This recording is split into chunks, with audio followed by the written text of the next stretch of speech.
Hosted by Mike, the Big Cheese.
Welcome back to the Heavy Metal Mayhem Radio Show. It is June 9th.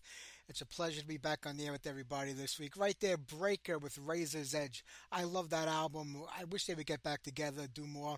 Unfortunately, most of the time when these bands do get back together after many decades of not playing, they never kind of sound like they used to. Some do, but some don't. I think we had Breaker on the show probably 12, 13 years ago. It was the last time. Really great band. So if you don't have that record, pick it up. Razor's Edge right there for you. Hey, we got a great show for everybody tonight. Dan Lorenzo from Hades, Nonfiction, and now Patriots in Black. He's had this band going for a couple of years. Will be on tonight's show. Yves Campion from Nightmare will be on tonight's show. So stick around. We got a great bunch of guests on. Great music for everybody tonight. How about we keep the music flowing right here, because I know these interviews are going to take some time to do. Let's do a little Stefan Rod for everybody. Here's Airport Lady.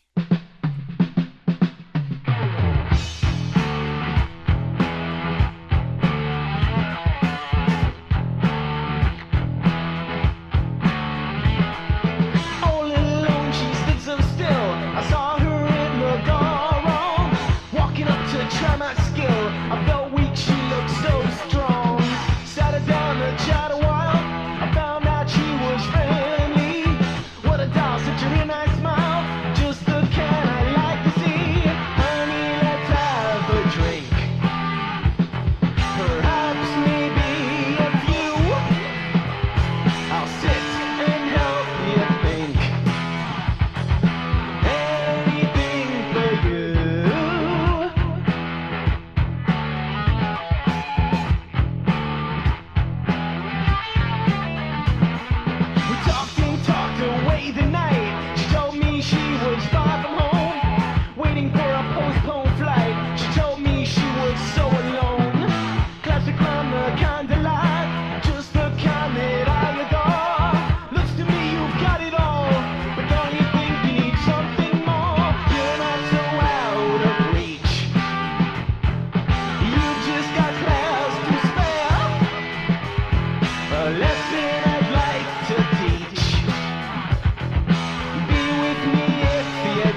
right, Nasty Savage, Unchained Angel, and before that, August with Lady Killer.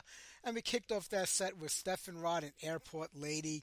You know, August, I was such a big fan of that record. It was only an EP, a four-song EP that came out in the mid-'80s, I think around '84. I remember buying it, had like it looked like almost like Eddie in a way, but like a skeleton version of him holding up his hand with lightning bolts coming out of it. Thought it was a pretty cool record cover. They were a lot lighter than I thought they were going to be. I thought they'd be a much heavier band, but I love that EP. And I spent so many years looking for one of the band members to have on the show, and I found Glenn Enriquez, the guy who founded the band. He's the lead guitar player.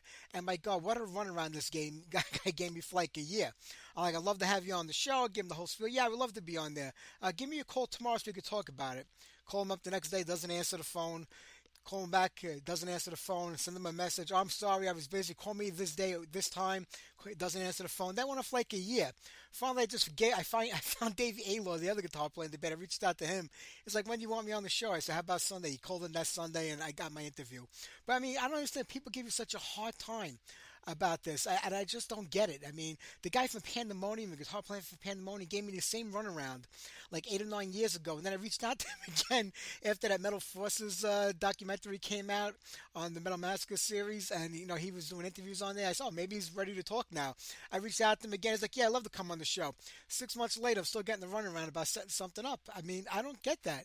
There are some people you call up and they're like, yeah, I'd love to, and like, they give me a date, I'll be there no matter what. And other ones, they just give you just tell me no. I would rather you tell me no than to keep stringing me along and then never getting back in touch with me or calling back. I mean, it's just ridiculous. But that's just the way it is. Nasty Savage down to just Nasty Ronnie these days. I believe they're going over to Germany for one of the Keep It Trues. I don't know if it's Keep It True or Keep It True Rising. But they'll be playing at one of those festivals. I think we're going to get new music from the band. I'm not really sure. I don't know how it's going to sound without any of the original songwriters a part of it. But we'll just have to see, right? All right, Wasp, they just did their first show in a long time. Blackie had back surgery. Listen, somebody has back problems. You know, I have like 11 herniated discs in my lower back and mid back. I know how painful it could be to stand up and do things. And when you do have surgery, it can take you up to a year to recover. And he had it about a year ago. They played the Sweden Rock Festival. He did the whole show sitting down on a chair. The entire show. Now, to me, if I'm paying all that money to go see a band live, and I know he's just one band on a festival, but they're going out on tour and doing the first record. Is he going to sit down on a chair through the entire show? Because I know if I go, I don't want to see that. You know, I know we're all getting older and we have injuries and things happen. If you can't get out there and do your job and perform, go on disability. Go collect disability somewhere. Don't charge people money and then go out there and give them a half-ass show by sitting down. And if you go on Blabbermouth, you know, somebody videotaped a lot of the concert. If you watch the song Wild Child, about a minute into the song, he's sitting in his chair and he turns his head around to look at something going on stage. And for a good 30 seconds, the song is playing and his vocals are coming out. His mouth isn't moving. He's nowhere near the microphone. It's all that bullshit where he says, no, I don't use backing tracks. I mean, right there, I mean, that was like the most proof you can get. For like 30 seconds straight, he's over there, almost like his lips are mumbling, like trying to get somebody's attention. And his vocals are coming through. And right away, they cut to the guitar player singing. But it wasn't the guitar player. It was Blackie's voice. So check out that video. So if y'all going to see Wasp from this tour, you're probably going to get Blackie sitting in a chair. You're going to get Blackie lip syncing to backing tracks. So that's what you're paying all that money for. So think twice before you go and buy your ticket. That's all I'm going to say. You know, and there's this big debate with the backing tracks. Somebody say, yeah, we use it, but it's like for keyboard intros and stuff like that. And I get that.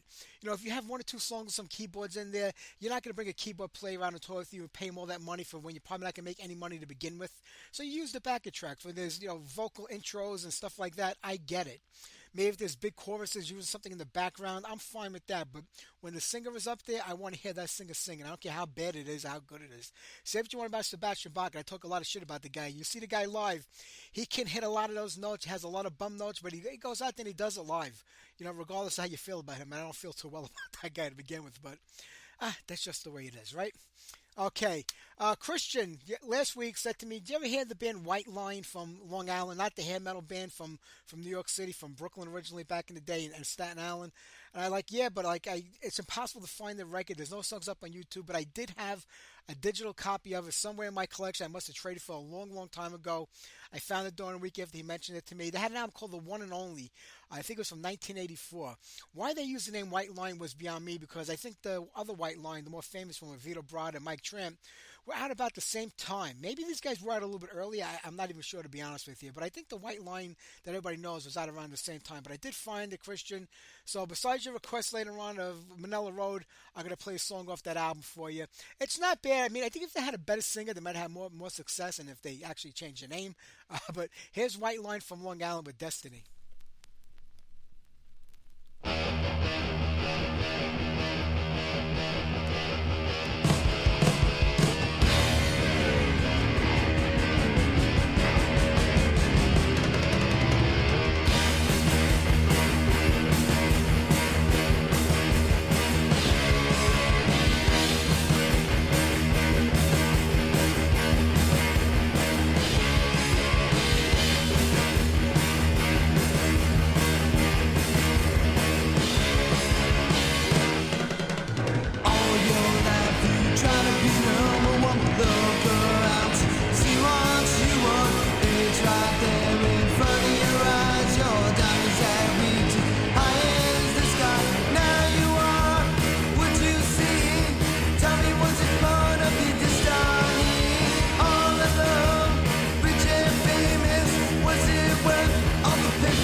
off control when I call her machine at home. When I'm swimming in the dirt, she's always there to give me ass. One of those for the face, that's price will get laid. When I think I'm all alone, that's when I get that fucking call. Reach out and torment someone.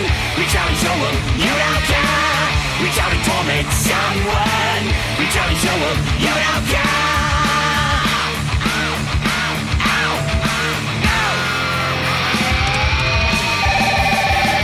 First National Bank. Return our call immediately.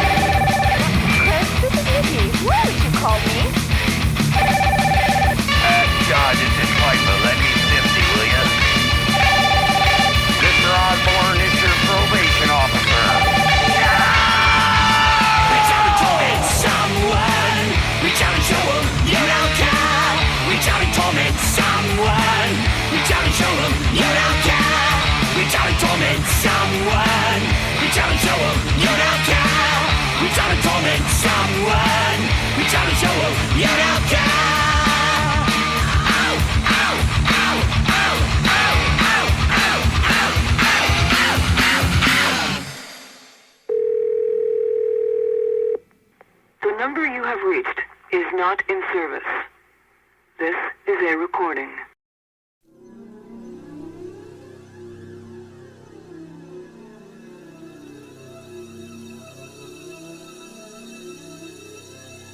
Come to hell.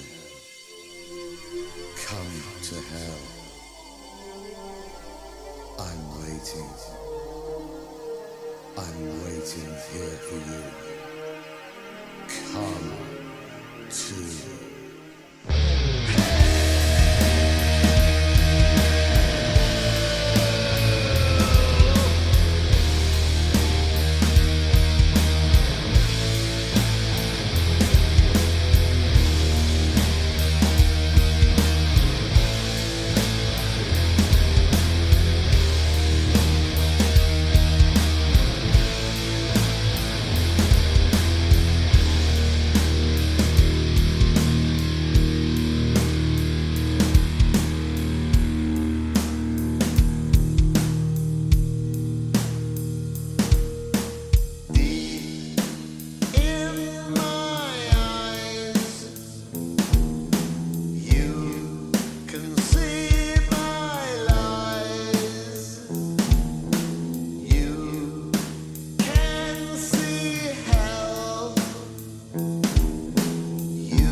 right, In Hell from Sacrilege. I noticed that the band changed the name to Bill Beatles Sacrilege this year. I don't really know why. I should have asked. Jeff Rowland's an amazing bass player and a part of that group.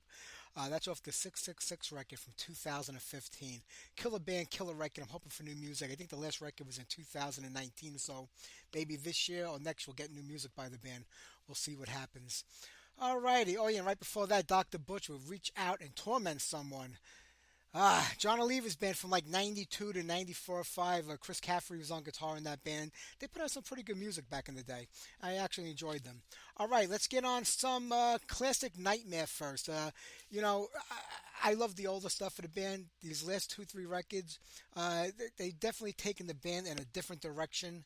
And I'll never say nothing bad about the albums to my guests because my job is to promote these bands and the albums, but I definitely prefer the classic stuff a little bit more, if not a lot more. But let's do Waiting for Twilight, and we'll talk to Yves right after that.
Are you on the call?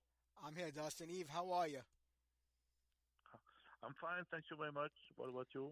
I'm doing great, my friend. It's a pleasure to have you on here today. Pleasure for me.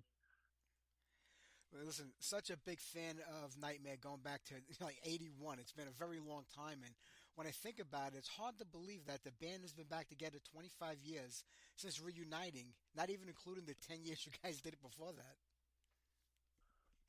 Yeah, it's a long road since I would say the comeback in 1999, I guess. Then we had this show in our hometown, what was supposed to be only a unique,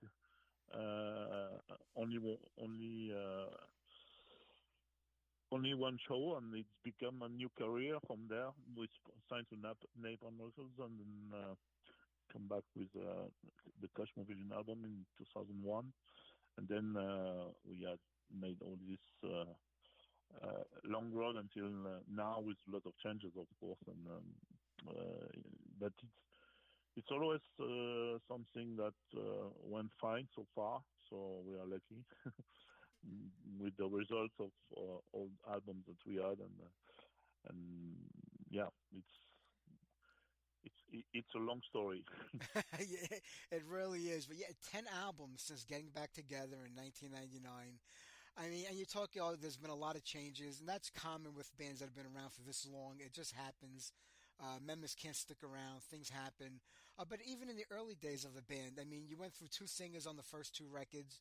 So, I mean, it's been a common thing with Nightmare, going through singers over the course of its lifetime. Yeah, we can say that it's a nightmare with singles. But yeah, it's one like that. At the beginning, we had the chance to meet this incredible singer that was Jean-Marie Bois, the singer of the Power of the Universe album. He was singing in a band called Bronx at the time, Frenchman. And he was not close to our area in Grenoble, in the Alps. And we fell in love with this guy voice, and then we decided to move to him for Power of the Universe album, and then we did a couple of shows and a small career with him. Unfortunately, Jean-Marie passed away some time after, so it was a shock for us, and maybe this went also to this big gap we had between the first time, the first era of the band, like the 80, 84, 85, 86 years until the reunion back in 1999, because of this, and also people, the other members wanted to make a different life than the musician life. But from 1999, yeah, we started a real second leg of our career. True, and Joe took over vocals he went from behind the drum set, becoming the singer of the band, and that was probably the most consistent lineup you had as far as vocalists go. What do you mean? Sorry. I said when you did put the band back together, Joe went from the drummer to the singer. Yeah, because at this time also he was he had a band called Temple, and he took the mic, and he was not so much into drums. But at this time, the band Nightmare was not existing anymore.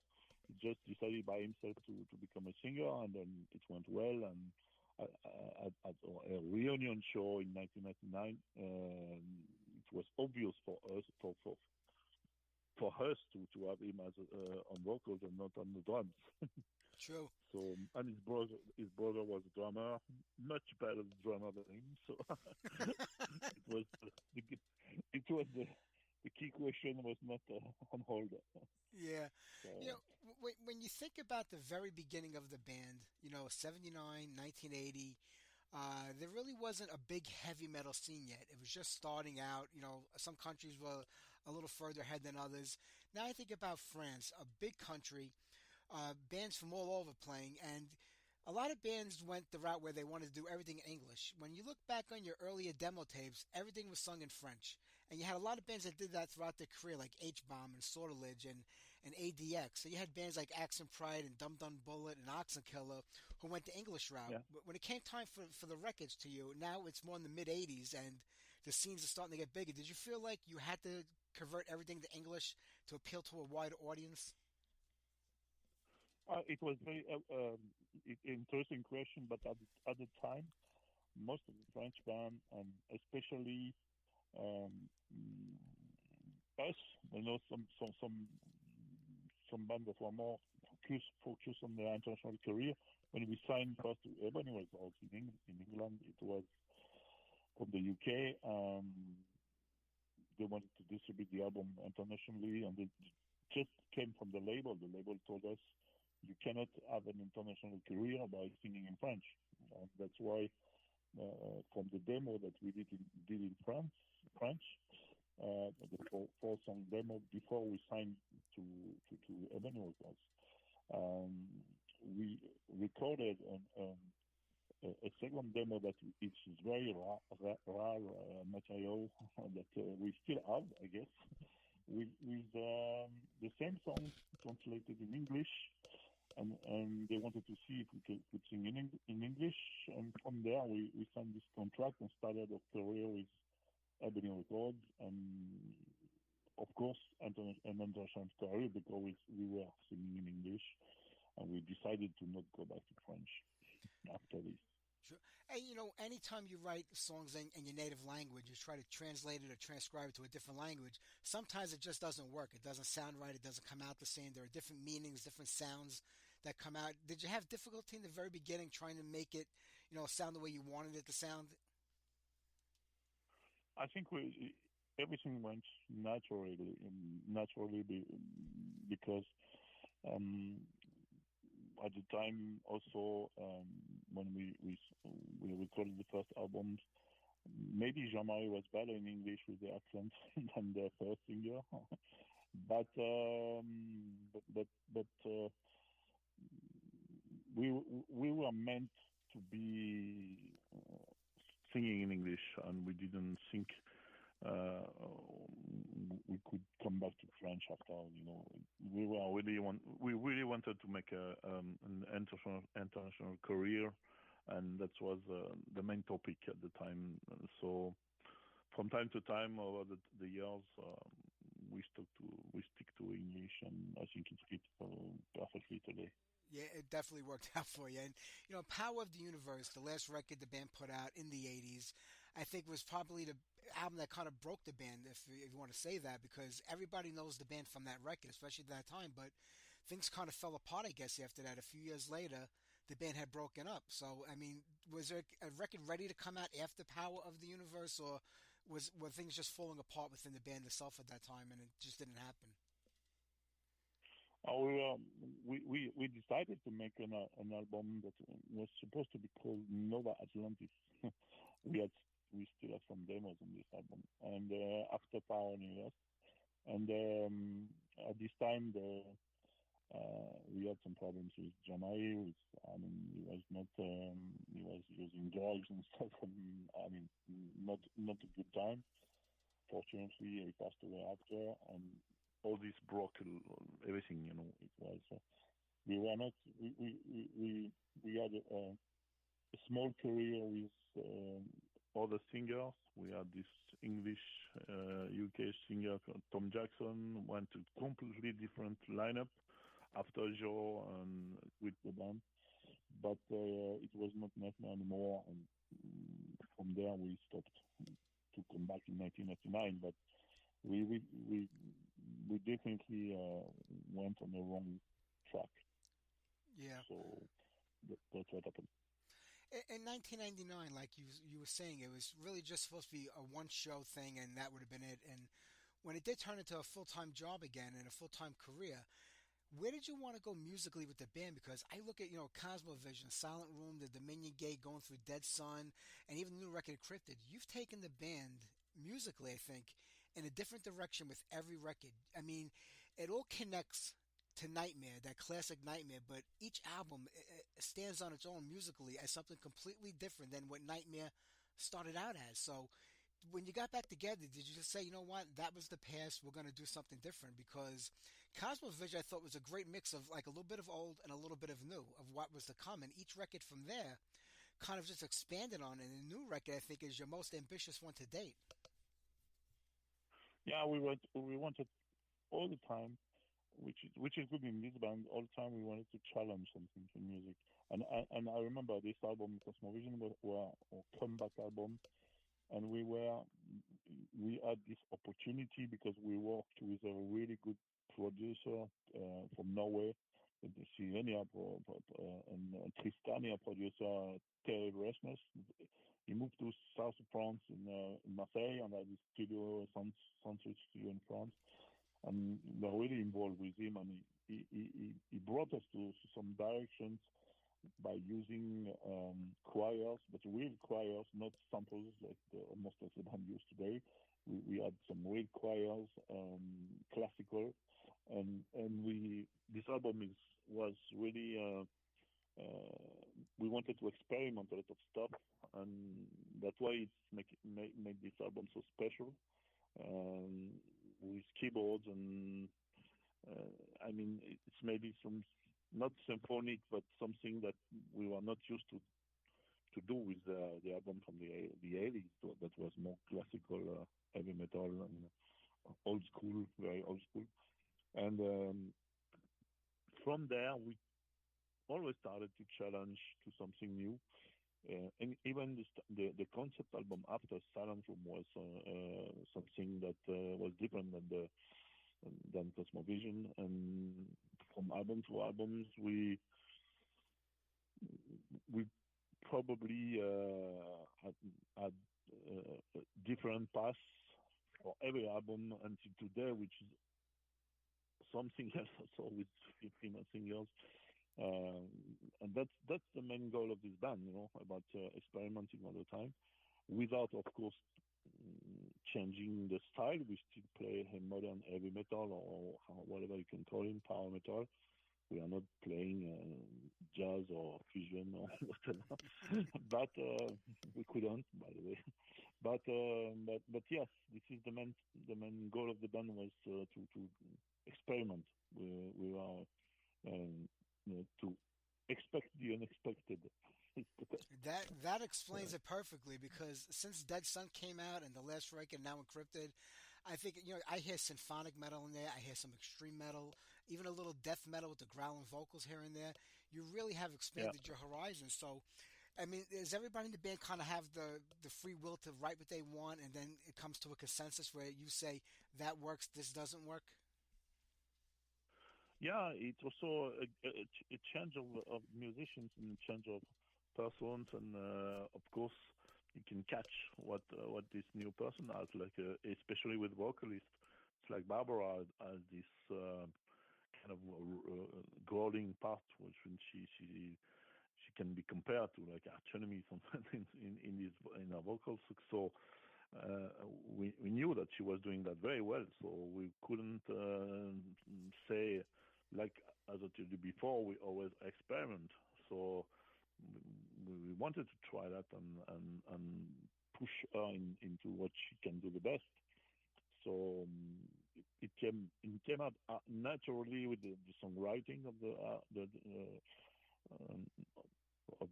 the album, and we try these things in the same time. We try to work a lot on melodies to get catchy songs also, but in the meantime we had some instrumental parts that maybe compared to something that we couldn't expect before. Maybe I would say even in a song like Encrypted, for example, there is a part where I can think it looks like Ishan, which is black metal, symphonic black metal, yeah.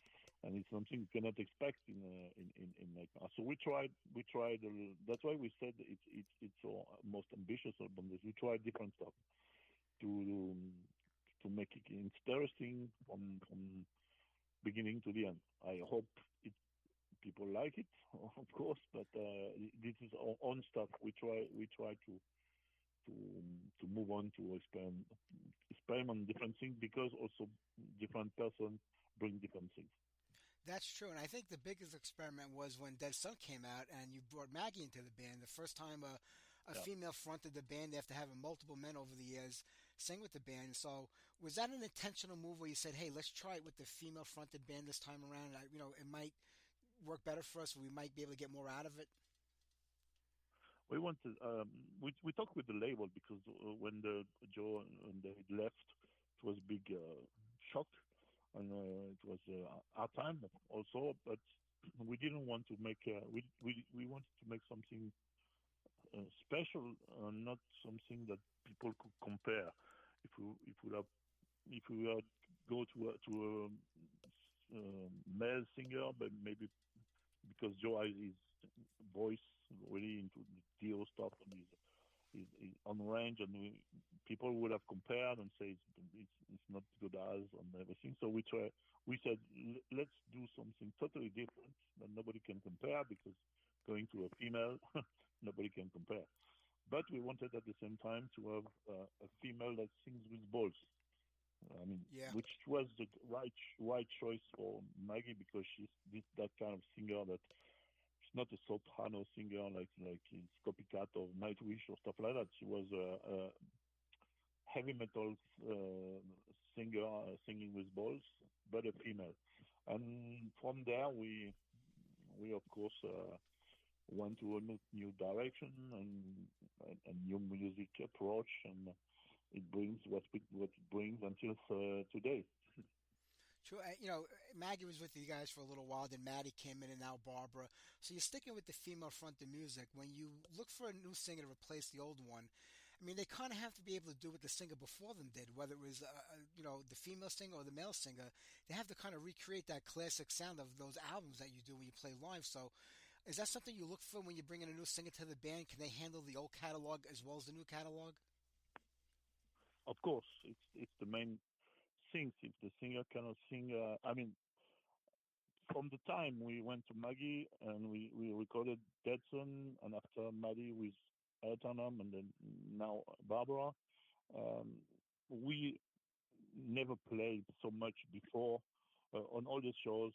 The song that we were playing before, like only Eternal Winter, which is the song we recorded, but we didn't really put on a set list in the live in concert the whole songs. We really focus on the songs from Dead Son. We still play songs from Dead Son nowadays, and also nowadays with Barbara we play songs from Dead Son, Eternum of course, and the new album. So it was a slightly different. It was a big turn for us, and we didn't want it to sound like it was before. It was a new identity for the band, and we stick to that. And because also it worked fine, and we got new audience, maybe people that we even had some people when we play shows that came to us and they liked it, but they didn't knew at all about the whole history of the band. They thought we released 2 albums, so we didn't knew before what's happening, what was the story of the band from the 80s. So I think we have also these things that we have a couple of the old school diehard fans that we still have. I don't know. I hope we have many, but I don't know so much. But what we can say after tours that we did and everything, like the tour with Rhapsody of Fire, like 2 years ago, and that we had a lot of new people and people that discover the band, people that are more into the modern stuff. So that was something nice also, and something that we wanted to have with our time. But not, of course, forgetting the old school, the people that know us from the long time. But the band has so much change in identity and nowadays that even when we try to get some festivals, for example, or booking agents can try to get to the old school festivals, to the revival festivals like Keep It True, but when we try to go to these festivals, because we can, with the name, we can be considered as an old band. They don't want us. They say, but you are not representing what you were before with what you are doing now with this famous. And it's true. It's fine. It's right. So I don't, just to say that, I think we cannot say that this band is still an old school band from the 80s. Yeah. We are something new now. Absolutely, I couldn't agree more. And when the band did come back in 1999, I mean, the scene was it wasn't as strong. You know, the 80s kind of ended and metal kind of disappeared for a very long time. There was different sounds coming out. And when your band did get back together in 99, metal really hadn't come back fully yet. Now it's never going to be what it was in the 80s. That was just, the time that we lived in. But there's so many bands playing right now that are just as big as they were back then. But was it difficult trying to get started again in 99 when the scene really wasn't, there? No, it was grunge, more stuff like that. I think we still had this heavy metal touch to what we wanted to do. And at this time, we still wanted to do heavy metal. Of course, we were not into the alternative kind of scene, grunge scene that was at this time. And from there we started. We did this Cosmovision album, and we continued to what we were loving the much. So it went, as I told you before, it went all naturally, and here we are, what we are today. True, and people forget, about Italian Magazine, which you kind of put out in the beginning of this whole thing when things were going down, and you were still promoting metal and still keeping it out there and keeping it alive. It's our task nowadays with print press, and it's all on digital. So it is not so easy today. But I'm an old school fighter, so maybe this is also we are proud to still be there today, but we don't know what's going to be with the print press in the near future. Tell you the truth, I don't know.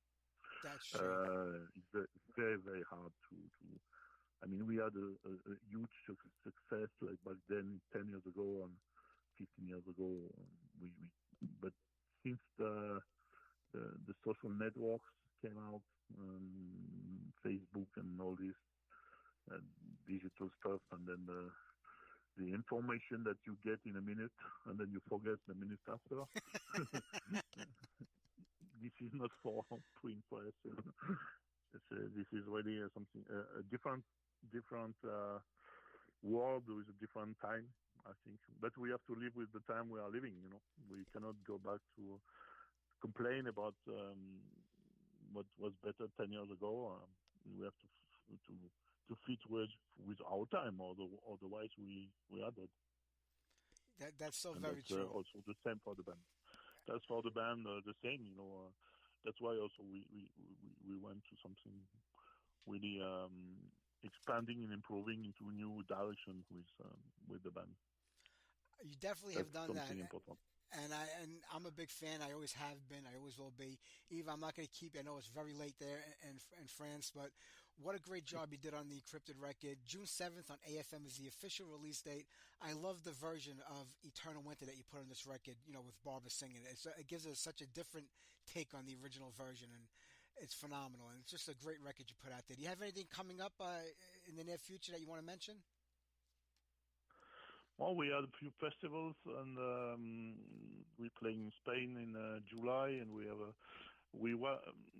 it's nice that we are talking to the US, because one of my dreams would be to come to.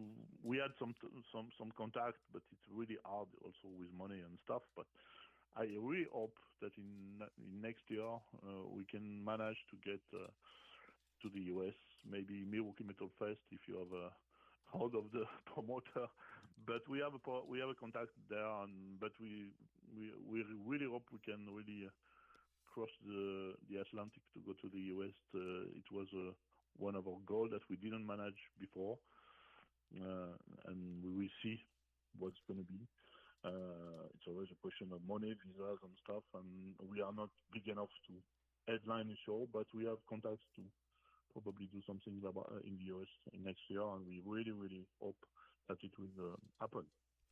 I hope it can happen too, because it would be a dream to see Nightmare live. So, Yves, the best of luck with the new record in the band, and hopefully I will see you here in the USA in 25. Thanks so very much. Thanks for the support, and keep on the good work. And thanks really much. Thank you very much for the support. Thank you, Yves. Take care. Have a great night. Bye-bye. Take care. Bye-bye.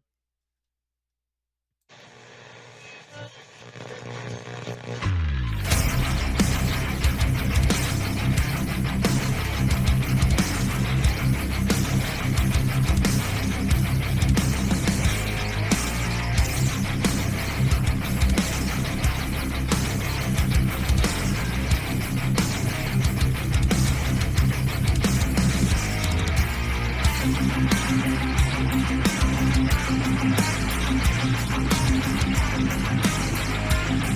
right back.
right, brand new nightmare. We got to get to Dan in a little bit, and Christian wanted to hear The Deluge by Manella Rowan. It's like 8 minutes long, so we're going to have to jump into that right now before we talk to Dan. So for Christian, here you go.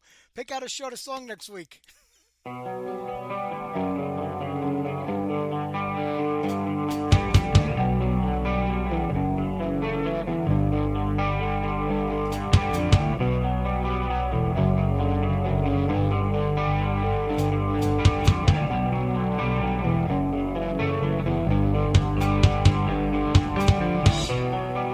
Lost from memory, Plato's tragedy. Few are left that believe in the land of mystery. To all shores they did flee, wanting time by the breeze, Atlantis as key, the eye of the sea.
stage.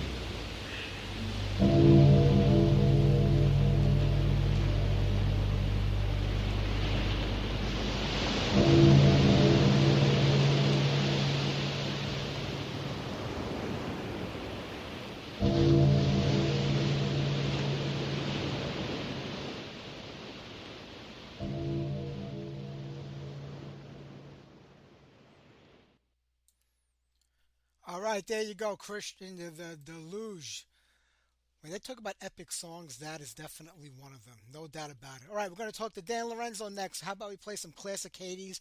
In case I forget, because we're getting close to the end of the show, because it looks like we're going to run that way, depending how long the interview goes. Next week, Marta Gabriel from Crystal Vipers on the show. James Paul Luna from Entrance. Who's Entrance? They're a great new band, but you have to know who James is because he was with White Wizard and Holy Grail for a very long time. This is his new band, and they just came back with some classic 80s metal, so I love it. All right, let's play some classic 80s right now for everybody. Let's do Night Stalker. Then we'll talk to Dan.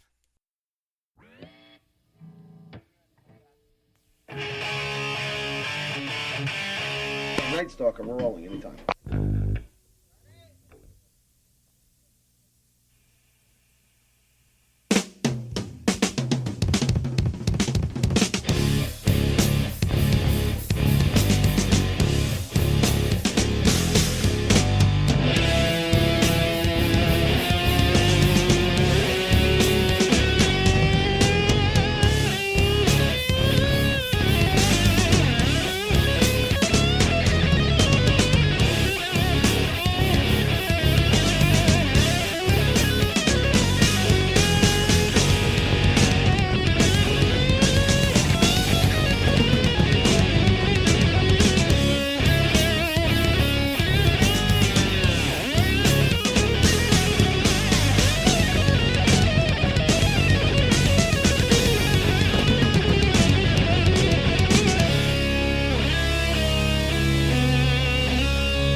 so we're good to go.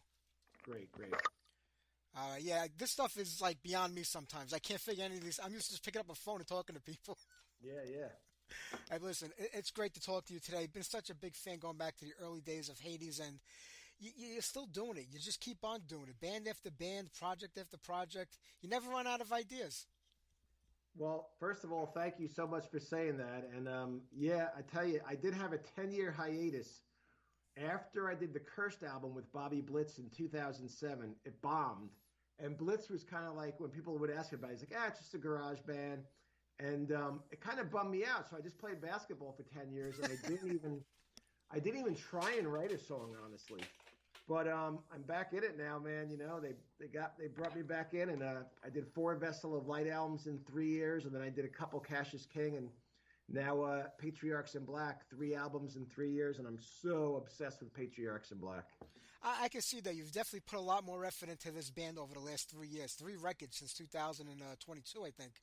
And but like all 3 bands kind of coexist at the same time. Your guitar tone is so distinctive, especially I think with all 3 of these bands, that there's like that link between all of them from that, but yet each one is different in their own right. There's some doom in there, there's some modern stuff, some white zombie stuff I hear in there. You got a little bit of everything going on, but each one is different than the other. Yeah, I would agree with that. I mean, I definitely was not influenced by White Zombie, but Nathan Opposition definitely was, and that's what's great about writing with other people. I mean, I've written some of the songs by myself completely, but then when you get a singer involved, it brings a different flavor, and it's cool. Absolutely. I mean, do you prefer it the way it is now with Patriarchs? Because it's you and Johnny really are the 2 main guys in the band, and you've had a lot of recurring musicians coming in, same ones from album to album, some new ones here and there. Is it easier to work with different people all the time and just keep it that way than when 3 or 4 guys get together, then heads start butting, and then there's fighting and things go to shit after a while? That's a great point. I'll tell you this, it's fun because my whole career, no matter what band I was in, it was always like, I love your riffs, but the singer, I don't really know about the singer. So this way, I have 7 different singers in Patriarchs in Black. So if you don't like the vocals on one song, just skip it and go to the next song. So that's really become something really cool to me, that every song has kind of a different sound. Like you said, I have my guitar sound, I have my style, Johnny has his style. But then you throw a new guy into it who you've never written with before, or maybe, only a couple songs here and there. So to me, it keeps it really, really interesting. And I'm so inspired. I've actually written 5 songs for the next Patriarchs in Black album. Wow. I wrote 2 new songs for DMC for his solo albums. And I'm actually writing a couple songs for Bobby Blitz. I'm not sure what he's going to do with them, but I'm giving him first dibs because he asked me to write some songs for him as well. That's great. And listen, I love that Curse stuff that you did with him. I don't know why that didn't pan out. I think it just was the time that it came out. Metal was still kind of feeling its ground again. Yeah. You got to have a big label behind you. You got to tour. And, Blitz Overkill was kind of having their resurgence then. But, yeah, we all loved the record. Whatever. I mean, Blitz and I are still friends. I just went to see him Saturday night. We hung out in his girlfriend's town a couple weeks ago. So, if nothing else, I got a real good friendship out of it, That's all that matters in the end, right? Because everybody knows how bad friendships can turn being in a band. I mean, there's always infighting. You and Alan had it out. You made up. And I don't even want to get into the Jack Frost stuff. That was hysterical to me for 15 years ago with Jack. I don't know where that feud came from, but this is stuff that happens. I saw him a few weeks ago at Judas Priest, and it's like it never happened. I mean, I don't know if that was a glitch. I think he must have woke up cranky one day. Because we never had an issue before or after that, It's like that old thing, any publicity is good publicity. Doesn't matter what it is. As long as it gets your name out there, that's all that matters in the end. But, you've had such a great run when you think about it, Dan. I mean, going back from Hades to nonfiction. And you were saying before that, some people say, I'm not crazy about the singer. So doing it the way you're doing it now gives them the opportunity. But, Jason McMaster, Alan Tecchia, you've been working with some of the best singers, I think, in heavy metal. So I can't see why anybody would have a problem with the singer that was singing for you at the time. They always do. Wow. I mean, we definitely got it from Alan for both Hades and nonfiction. Like I remember one guy, Dan Nastasi, when I wrote a new song for what was originally nonfiction, then when Hades got back together, he heard it, and I'll never forget this. It was in Ed Furman's basement, and he listened to the song. He's like, "Yep." It's like, "You'd be a millionaire if you had a different singer." Wow. And I'm like, "Oh God, that's so crushing," How personally do you take that? Do you say to yourself during that situation, you know what, maybe I need to reevaluate, who I'm playing with, or do you just say, hey, it is what it is, and this is what I'm going for? That's a very good question too, Mike. I think then things start seeping into your mind. Like, say, for instance, if Alan hits some really high notes, I'd be like, can you not do that? Or he had this thing where whenever the song was fast, he would sing high, and whenever the song was slow, he'd sing low. And I'm like, we had a fast song. I'm like, why don't you break it up and sing low for this fast song, So, but it is what it is. I mean, it's so funny. I have such a weird career. Like, I have a handful of people who really, really get into what I'm doing, and then the majority of the world has never heard of me, and then, like, just out of nowhere, I got a 4-page feature in Rock Hard magazine last month, where it's like I've been trying to get that my whole career, a feature on my whole career. There's like a 2-page spread on Mick Mars and a 4-page feature on me. So I have these little pockets of people who are like, tell me like I'm doing the right thing, and they like my career, like you, and it makes me incredibly happy. So I could never be in a popular band. I love my wife. I don't want to be on tour. I want to, go on vacation with her and then sit in my house. Touring and me would never have worked out. I don't drink. I don't smoke. I never did cocaine. It's not right for me, So, I mean, I'll let other people become popular, and I'll just appeal to the underground people like yourselves, Mike. Was that something that happened as you got older and moved on in life? Because when you're 18, 19 years old and you're playing music and you're trying to start a band and get things going, you don't mind sitting in the back of that van with 5 other guys or 6 other people traveling across country. But as we get older, our priorities change, the way we feel about things change. Was that always your mentality even from when you were younger, or did it just happen as you gradually grew up in this business? Well, it's I always had a short attention span. So when I would go on tour, the first night of the tour, I'd be nervous. The second night, nervous. Third night, calm. Fourth night, I'm ripping it up. And then the fifth night, I start thinking, like, while I'm playing, I'm in fucking Omaha, and I'm like, where am I going to do my laundry, man? I got to do my laundry. And then the song is over. So, but that being said, I really do wish, like, Jimmy Shulman and I used to fight in Hades, and now we're best friends.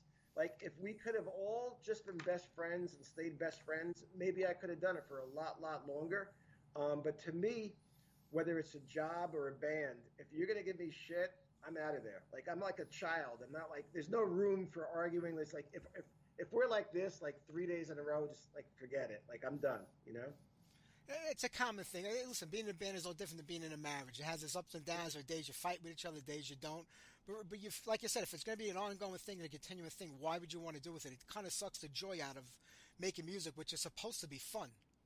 But Mike, I'll tell you this, my wife and I, we just don't fight. We've been happily married for 27 years, and we get along better every year. And if it was like drama and like, I just can't do that. I mean, I have a great life, but when I grew up, I had a kind of a difficult life, and I'm not looking for drama. Like, if it's going to be, I just can't do it. Yeah. Like I said, whether it's a job or a band or relationship, if there's any drama, like, it's sort of like where Vessel of Light ended. Like, I was loving it. And then Nathan moved from Cleveland to Austin, and every show we did, I paid for his hotel. I flew him up, and he was like, "Oh, I don't know if we should do this." I'm like, I was asking him to get his own flight to some festival, and it was during COVID, and he was making double the money he was from working. And he was like, "I'm not going to come up if I have to lay out money." I'm like, I just laid out money for 10 shows. I paid for everything. Like, just forget it. And that's why I started Cash is King. And another great band that you've been a part of. And I mean, the music you write today, much different than nonfiction, much different than Hades. Was it just a natural progression of where you were going musically? Because I don't see you as a kind of guitar player, musician that would want to repeat himself from band to band, album to album. But how does the sound change from like Hades and nonfiction to Cassius King and Patriarchs and Black? Is it just natural, the way you're feeling and what's influenced you at the time that you're writing? Well, I think that everything sort of reminds me of nonfiction. Like, most of my songs I've written since nonfiction could be nonfiction songs, in my opinion. Like, even the Cursed album, I think, but maybe not. But, you get influenced by people around you. And in my car, I'll listen to one Slayer song, then an A$AP Rocky song, then a J. Cole song, then a Neil Young song, then a Bee Gees song. So I listen to a diverse amount of music, and hopefully I feel like I'm not really repeating myself much, I mean, everybody has their style that makes it their style, but I don't know, man. I just find it easier and easier the older I get to just come up with riffs. It just seems incredibly easy. And when you listen to the songs on this album and all the albums, it feels natural too, which is the funny thing. Nothing feels forced. Nothing feels like you were sitting there hour after hour trying to compose it and put it together. It just feels like it comes right out of you. Is songwriting a natural thing for you? Yeah, I hate to be a dick, but yeah, it comes incredibly easy.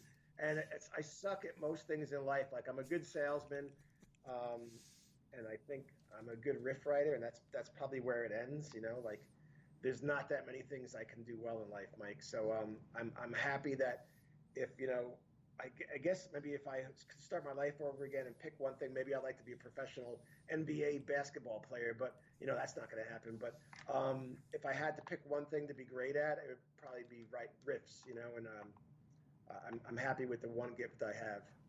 And you do a great job at it. I read an interview you did years back, and I might be as cool. You said that nonfiction was a better fit for me musically than Hades was, and I found that to be weird. But you're the main songwriter in both bands. Did you just feel that when nonfiction started, you were in a different place musically that you always maybe wanted to be at before that with Hades? That it took you that journey to get there. Yeah. So Hades had good musicians in the band, great musicians. And I was always trying to impress Jimmy Shulman and Tom Coombs and Scott LePage and then Ed Furman and write like these somewhat complicated songs with a lot of different riffs. And then I wanted to tune down, and the other guys, the other guitar players in the band, Ed and Jimmy, they didn't want to tune down. So when I started nonfiction, it was just exactly what I wanted it to be. I wanted it to be like focus on the riffs, have the bass player do what's right for the riff, have the drummer do what's right for the riff, Not that I don't appreciate what Jimmy and Tom did and Ed did and Hades and Scott LePage, but I just wanted the accents to accentuate the riffs I was writing. So to me, nonfiction was a breath of fresh air. Like Hades would rehearse 3 nights a week. And to me, it just got boring. I don't like repetition. So nonfiction, we would only rehearse new songs. Like even if we were going on a little tour, maybe we would do like a surprise open mic Thursday night and do a couple songs, like 3 songs at some local club. But for the most part, we didn't rehearse unless it was new songs. You were expected to memorize your parts to keep it fresh and interesting. I mean, that's the spontaneity of doing it that way. I mean, It does give you a different take on being over-rehearsed. And you think being over-rehearsed like it was in Hades did take away the joy of the band? Because if, like, we're here again on a Monday, we're here again on Wednesday, we're doing the same thing. Yeah. I mean, when you write the music and you learn it and you know it, you shouldn't have to do anything more with it. Yeah, and the way I do it now, Mike, is I write the song. This is how it's been going, like, say, for the last 2 months. I write a riff Saturday night. I finish it Sunday morning. And I go in Monday and I record it, the whole song, by myself to a click track. And then I send it to Johnny. So a lot of times, I think most musicians would agree, the most exciting a song is to you is when you first write it. And then after you play it 300, 400, 700. Like, I don't know how – I go see Judas Priest a few weeks ago, and the second song was You've Got Another Thing Coming. And I'm like, yeah. I mean, you could give me millions of dollars a year. I could not play that song as the second song. I mean, I don't know, man. It's just I get – really, I have a short attention span. I get bored easily from repetition. So to me, it's like this is the way to keep things exciting and fresh. I agree with you on that part, but also I understand the Judas Priest part. It's a machine for them. It's a big business, and every time you play, you have returning fans or new, because there's a whole younger generation today going to see Priest and other bands for the first time, and they want to hear You Got Another Thing Coming and Electric Eye, and they want to hear those tunes. But I can imagine being up on stage for the 50,000th time playing it, what's going on in their heads when they do it. See, and that's interesting because I think that the opposite, that so You've Got Another Thing Coming was only when you got the soccer moms into it, and they're not coming in 2024. So only people who are coming are people like you and I who would rather hear Ripper or whatever. Like, I don't want to hear these played out songs. I don't want to hear Living After Midnight. I don't want to hear Breaking the Law. I don't want to hear that.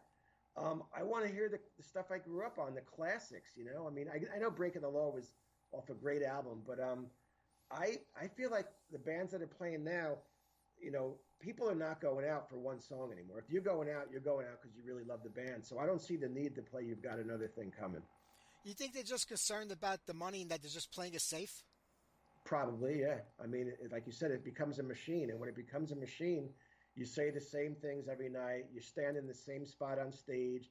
You have the same song order, and you might as well work a 9-to-5 job, in my opinion. You know, I don't see the difference. You know, you get to sleep in your own bed at least when you have a 9-to-5 job. That's true. That's very true. You know, Dan, a little while ago you were talking about, you know, with Hades, like, you know, you wanted to tune down. And, you know, tuning down in the 80s, early 80s and mid 80s, that wasn't something that was commonly done. That came about, I think, a decade later when more and more bands were doing it and making it part of the repertoire and the whole songwriting ability. You were kind of ahead of yourself when you were thinking about doing that far back. Well, if we were ahead of ourselves, it was sort of by accident in one way, because I think about pre-resisting success. Before I was in Hades, and we didn't even have tuners. So we were just like, here, give me an A, and whatever your A is. And I listen back now, we were down 2 frets in 1984. We didn't know it, you know? And then when we did get tuners, I should say, yeah, so we could tune the guitar correctly, we just said, oh, we'll tune to E. But, yeah, it was always when I dropped that D, I thought dropped the E string to D, I thought it sounded more exciting. And then when we went even further, it was even more exciting. So certainly weren't the first people to do it, but locally, I totally remember playing some nonfiction demos, and this one guy, I'll never forget it. He had a rat tail haircut, if you remember those. Yep. He said to me, "What happened, man? You used to be so fast and heavy, and now it's so slow." And I'm like, "Yeah, but it's heavier." He's like, "No, it's not heavy anymore." And then a year later, we're #1 on WSOU for like months at a time. And then a year after that, we're playing clubs like Studio One, and literally 7 of the 8 opening bands were tuned down. So, you know, whatever. It is what it is. That's the way it goes. But I always felt that Hades were ahead of their time. I felt what you guys were doing early on, like the scene hadn't caught up to what you guys were doing already. I mean, it was taking off in different places. And listen, New Jersey, you know, what a great metal scene New Jersey had. Like, I'm here in Staten Island these days, New York, but I came from Brooklyn. I spent my whole youth at Lemor's from like 80 to like 90, you know, and that was like the place to be for a lot of bands. But, you know, did you feel like there was just not enough going on when Hades was starting out, that the scene really hadn't taken off yet? You guys are trying to make something out of it? Maybe in Jersey, because I remember Billy Milano singing Freddy Krueger with us on stage when SOD was blowing up. And Billy Milano, we had a recording of him saying, "I've lived my whole life in New Jersey, and I've never seen this in New Jersey." People were moshing. I had never seen it before, honestly. I'm not going to pretend I was hanging out with Scott Ian at CBGB's. I was not familiar with it. But, you know, and then when we started playing Lemore, I mean, we were always opening for bigger bands, so there was a scene. But maybe in northern New Jersey, we kind of had a hand a little bit in shaping the scene a little bit, you know? Yeah. You know, now with Patriarchs and Black, I mean, you know, it's like you and Johnny. Johnny's got a lot of other things going on also. You got your hands on a lot of things. Does this ever come together to become a live band, a band that would go out and play shows, or maybe one-offs? One-offs maybe, but shows would be difficult because I would never want to do it with any less than 3 or 4 singers, because to me that defeats the whole purpose of what's fun about the band. You know, you could probably have one bass player because it doesn't change the sound that much, but we've talked about it, and Johnny, you know, he's with Quiet Riot every weekend, so it's very, very difficult. So hopefully people just appreciate the fact that we're putting out a lot of great music. I mean, when you say that 3 or 4 singers, that's almost like an impossibility. It's hard to try to get one to a show today, never mind 3 or 4. But maybe one day it could happen if the stars align. You never know. Yeah. So are you satisfied with it just being a studio project? Are you looking to get out there and play live again on a regular basis, or are you just happy like this? I'm happy like this. March 23rd, I did a benefit show with Bobby Blitz singing, and JD from Black Label Society on bass, and Chris Caffery from Trans-Siberian Orchestra on guitar. It was just a benefit, and we did 6 songs, I think, and it was really, really fun. But it's just difficult because of all the people involved with Patriarchs, and the fact that Johnny's not going to be like, yeah, I'll take off a weekend and lose money instead of making money with Quiet Riot. It's just financially for him, he's a professional musician, so he can't afford to play shows for free, you know? Yeah. Did you think you'd go this far with it? I mean, from the very beginning when you started playing guitar, it's probably in the 70s when you picked up a guitar for the first time, I'd imagine. 78, yeah. 78, yeah. We're old. Yeah. Did you think you'd go this far with it?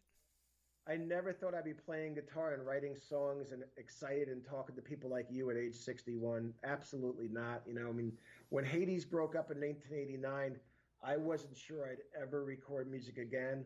I almost threw away my passport because I never thought I'd go to Europe again. And then I got married there. I mean, I've been to Europe, you know, dozens of times. So I am so incredibly honored and thrilled that people like you are asking the questions you're asking. You're asking like the best questions I've done in an interview. You know what my career has been, and I so appreciate it, Mike. It's my pleasure. Like I said, I've been such a fan for so long, and you talk about like throwing in the towel, like when Hades broke up, you didn't think you'd go on after that, but it does end, and then nonfiction ends, and then the next band ends, and it does happen. Does it get easy each time a band ends, or do you kind of never get over that, especially when you dedicate so many years to that band? I would say Hades was the biggest stab in the back. I was devastated when I came home from Europe, just devastated because my whole life since 1978 was equated around I'm Dan from Hades, and I'm trying to make it with my band Hades. That's my band Hades. I never, ever thought I would have to be in another band, and I was very, very angry. It sounds like Hades was Hades even before Hades was Hades. It sounds like you had this whole thing going on even before there was an actual band. Yeah, it was. I mean, I picked the name out 2 months before I started playing guitar in January of 1978.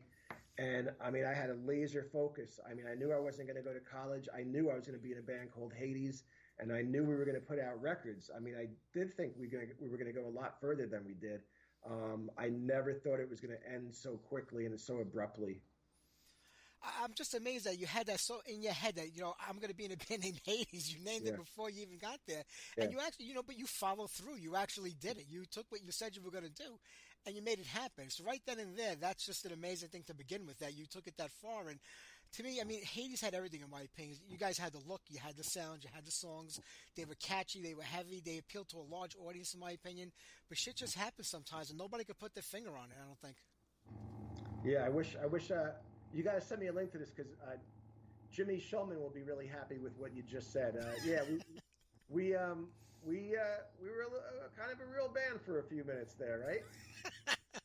Absolutely, a little bit more than that. But is there ever any talk these days now about maybe trying to do something with Hades again? Everybody's older in a different place, and whether it's a one-off, a reunion again, or an album, or is it just dead and buried at this point? It's buried. It's buried. Wow.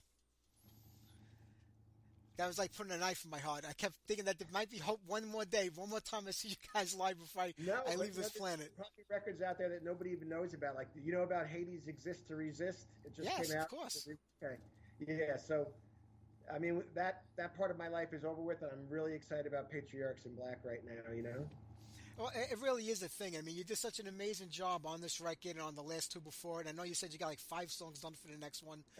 I mean, do you feel like you have to keep, not that you have to, you want to put out music, you're a musician, that's what you do, but we live in a different world today. People have short attention spans, they don't put the time in like they did years ago, so you feel like, hey, you know what, we got to keep giving them music every year to keep them interested, keep this thing going, to keep it alive, otherwise, they'll just move on to the next thing. That's another, well, you ask better questions than everybody. I'm glad. I got a guy I play basketball with named Vito. And he always tells me I'm releasing too much music too soon. I don't let anybody catch up. But I write a song, and I want the world to hear it. Yeah, and they should. But I think today you have to, because I've talked to so many bands over the years, and they're like, you know what, we have to try to lure people in like 10 seconds into the song, because if not, they're clicking the button and they're moving on. And one thing I can say about every song on this record is that as soon as you hear that opening riff, you know where it's going and you know it's going to be good. And I think that that's something to be proud of, I think. Thank you so much, Mike. This is one of my favorite interviews I've done. Oh, I'm glad. But you did, on the visit, you did do an amazing job. And, I hear the progression over the last 2 records.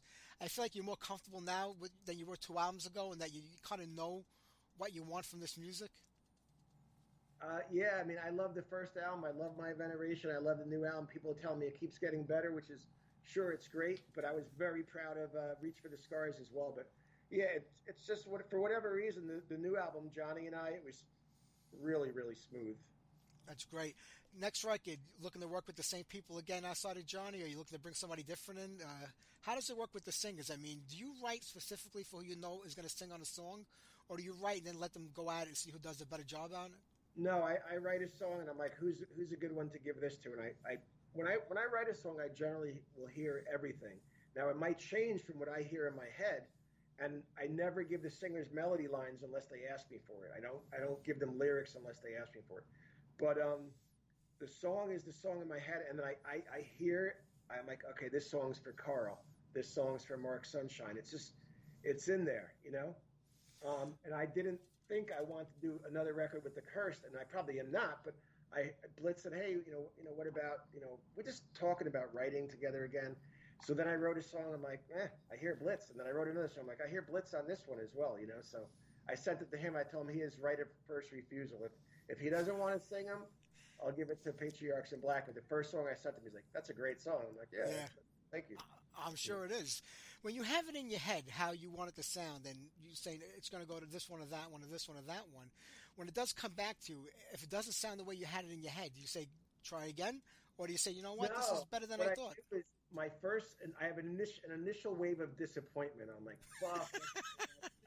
And then I'm like, all right, calm down, listen to it again. I'm like, all right, I see what he's trying to do there. And then the third time, I'm like, that's really cool. It's not at all what I had in my head, but now I like it. So it's just the initial reaction of that's not what was in my head. But then usually I understand it. It just takes me like the initial shock wears off and you listen to it a second and third time. There's only happened to be like one or two songs that we rejected that we didn't think the singer was doing what was right for the song. But 99% of the time it's been working out flawlessly. Well, you can see by listening to the albums and hearing what's on there.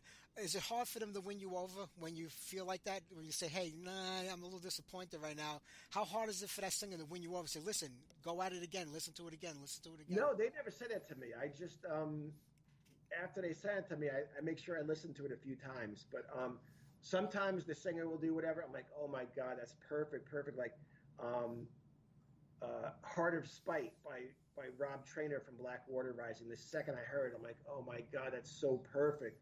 And then Empty Cup took me 3 or 4 listens to listen to it and love it. And now it's one of my favorite songs on the album. So you got to be smart enough to know that your initial reaction, if it's not what you thought, at least give it a chance. You can't be closed-minded. Well, that's the whole thing today. I think too many people are closed-minded. They don't give a lot of stuff a chance. There were times back in the 80s and the 70s when I go to the record store, I buy an album, I put it on, I'm like, I don't know, I'm having a hard time, getting into this. But I'm like, I just spent $5 that took me all week to save up. I'm going to get into this album whether I like it or not. Then before you know it, sometimes the ones become your favorite band, your favorite album. You got to give it a go. I mean, I think that's the problem is if people don't give stuff a shot, they don't give it a go. I agree. We have shorter attention spans. But I also do feel like some of the bands from the 90s, like, they screwed things over for us where they would, like, doing drugs, and they'd have the tour album, new cycle, and you'd buy their album, and it was $17.99 for the CD or whatever it was, and there'd only be 3 great songs on the record, and now it's like, oh, man, that's not cool. So I feel like some of the bands did that to, they made people not want to check out a whole album because, so that's why I do like what you said. There's no long intros. Like the song starts and you know what the song's all about. True. I mean, you don't have a big presence on the internet, on social media and stuff like that. And, you hear these bands say, like, oh, we couldn't do it without social media. We need it today. We have to use it to survive as a band, to get our music out there. And I think back to the 80s and the 70s where guys just put up flyers on telephone poles in different neighborhoods, or they went to a club and they told, hey, my band's playing next week. And it seems like we had a better turnout and better things happening back then for bands than with this big reach of the social media world today. Yeah, well, things sure are different, right? And my father-in-law and I always laugh. The movie No Country for Old Men is appropriately named. Yeah, very, very true. But Dan, I'm not going to keep you much longer. Such a big fan. I've been doing this a long time. The Visioning, July 19th is the official release date of Metalville. It would be great if somehow, somewhere in New Jersey, you could put a show together with even 2 of these singers, and that would be phenomenal. Thank you, Mike. Please send me a copy of this whenever it runs, okay? Sunday night. I'll send it to you as soon as we put it up. My email's dan@danlorenzo.net. You got it, my friend. I will take care of that for you. Have a great night, buddy. Take care. Bye-bye.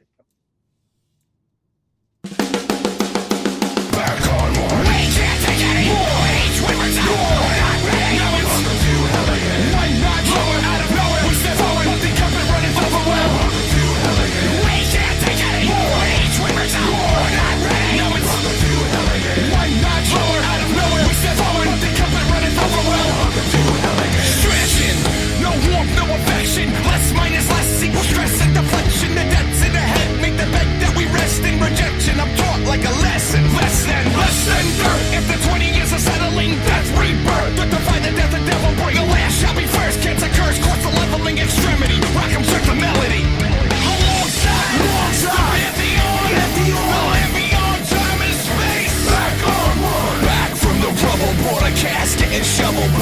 naysayers in their place. Back on one, wrong side, empty on, empty on time and space. Back on one, back from the rubble, water casket and shovel, putting naysayers in their place. Welcome to Ragged.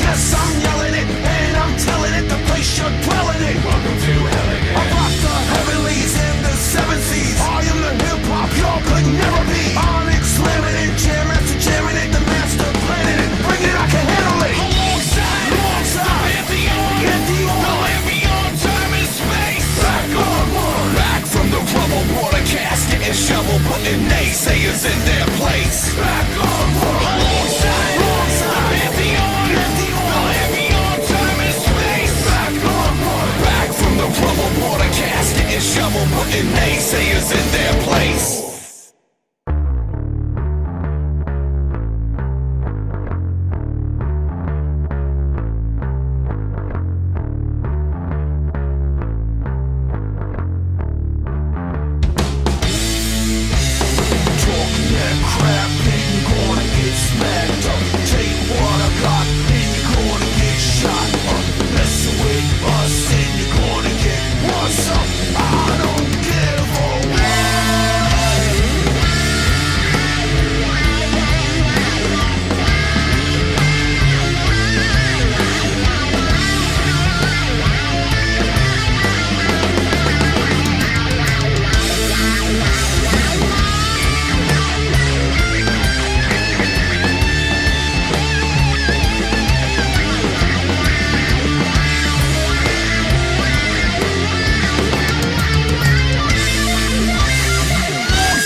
Brand new Patriots in Black. Think of it what you will. It's Dan Lorenzo out on Metalville Records.